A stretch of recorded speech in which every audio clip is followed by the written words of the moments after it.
Parte in fase sperimentale un nuovo sistema di monitoraggio dei ponti delle strade del Veneto, ideato da una startup trevigiana che l'ha proposto a Veneto Strade. Lo applicheremo con delle resine epossidiche e saranno i sensori, gli strumenti che ci daranno i dati e le informazioni su come si muove in tutti i sensi il ponte, cioè si muove il ponte. La sperimentazione inizierà dal ponte sul torrente Rudavoi tra Cortina e Misurina, costruito nel 2011. Pertanto il banco di prova ideale per capire se il sistema di monitoraggio sia efficace o meno.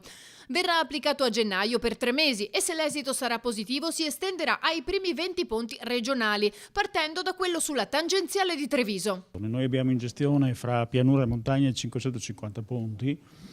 Dalle prove, dalle verifiche che abbiamo fatto subito dopo, già prima e subito dopo il crollo del ponte Morandi a Genova, non abbiamo ponti in condizioni di critiche di crollo, però abbiamo dei ponti che necessitano di manutenzione. Già un anno fa nella legge di stabilità avevamo inserito i 15 milioni sul triennio per gli interventi di manutenzione straordinaria sui ponti. Diciamo che non abbiamo avuto bisogno di aspettare il disastro di Genova per essere sensibilizzati su questo punto. 5 milioni nel 2018, di cui 4 milioni e 7 andranno per i lavori, 300 mila euro sono stati utilizzati per il monitoraggio, 5 milioni sul 2019 e 5 milioni sul 2020, ma la mia intenzione è quella di farla diventare uno stanziamento ordinario. Ci tengo a dire che non ci sono pericoli di criticità, di crollo, sono manutenzioni straordinarie che sono necessarie per mantenere in buono stato di salute il ponte.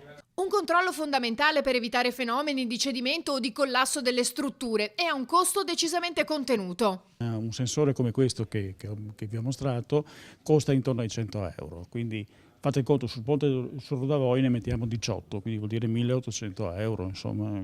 Cosa vi ha fatto dire sì?